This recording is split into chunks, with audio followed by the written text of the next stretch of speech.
Hello, I'm Margot Politis. Welcome to Study English, IELTS preparation. Today we're going to talk about businesses and different ways to discuss economic information.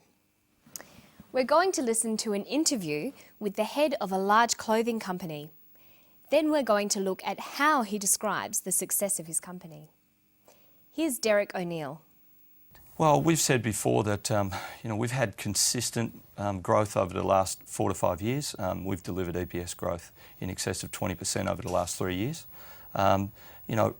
Growing earnings at 25, 30, 35% forever becomes impossible. I think we end up owning US GDP in about 2023 with 25% growth. We've registered that 15% is our plan, and we think that's a good target.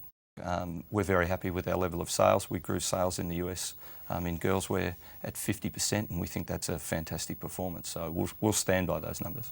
We've had solid momentum in that market for 4 or 5 years, and we expect that momentum is going to continue. Okay, so today we're going to look at the language of description, particularly describing economic information. In formal academic writing, it's important to use impersonal, objective language when describing things. Notice that in the interview, Derek O'Neill often begins his sentences with we've, short for we have. Using phrases like I've or we've is very common in spoken English.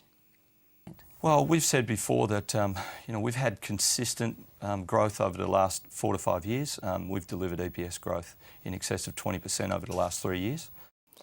He says we've had consistent growth. We've delivered growth in excess of 20%. We've had solid momentum in that market. How would you turn these sentences into more formal descriptions? Take the first sentence. We've had consistent growth. Generally, the first person forms of I and we are not used in more formal writing or when describing economic data.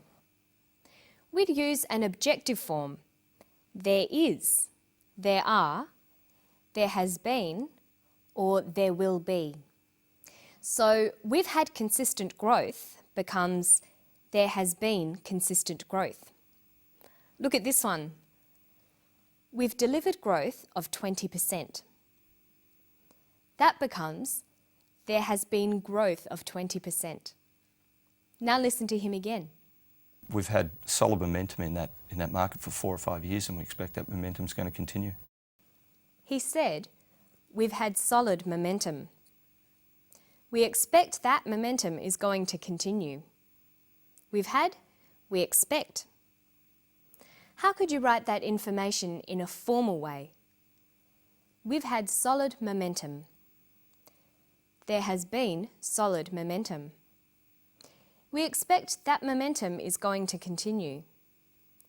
It is expected that momentum is going to continue. So looking for the use of the first person is a good way to tell whether someone is discussing information in a formal or informal way.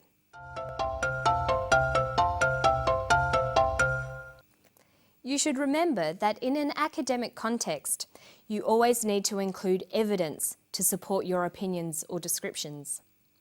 You should try to always include data to explain and support what you're saying. Data is information, especially facts and figures, numbers, percentages, and dates. In formal language, you need to include data to support your arguments. Listen to the data Derek uses. We've delivered EPS growth in excess of 20% over the last 3 years. Growing earnings at 25, 30, 35% forever becomes impossible. I think we end up owning US GDP in about 2023 with 25% growth. We've registered that 15% is our plan, and we think that's a good target. He mentions a variety of facts and numbers, but he also describes how the data has changed. That is, the degree or type of change. To describe data, there is a variety of word choices. You can use both adjectives and adverbs, words that describe. Of course, adjectives describe things and adverbs describe actions. so you'll need both nouns and verbs for your descriptions. For example, you might use nouns like the rise, the increase, or the growth. Listen to Derek again. Well, we've said before that we've had consistent growth over the last 4 to 5 years. They've had consistent growth. He uses an adjective, consistent, with a noun, growth. Let's look at a table. To describe numbers going up, we can use nouns like the rise, the increase, or the growth. And to describe numbers going down, we can use the drop or the decrease. Then we've got adjectives to describe those nouns, like rapid, slow, slight, dramatic, sudden, or consistent. And we can put these together. A sudden rise, a slight decrease, a sudden drop, a consistent growth. But there's another way of describing these changes. We can use verbs and adverbs. Many nouns like the rise, the increase, the growth can be used as verbs. To rise, to increase, to grow, to drop, to decrease. And many adjectives can become adverbs. Rapidly, slowly, slightly, dramatically, suddenly, consistently. By using these new words, we can describe data by using verbs and adverbs. We can say to rise suddenly, to decrease slightly, to drop suddenly, to grow consistently. So look how these phrases change. A sudden rise becomes to rise suddenly. A slight decrease, to decrease slightly. A sudden drop, to drop suddenly. And look at how sentences can be changed to fit these different phrases.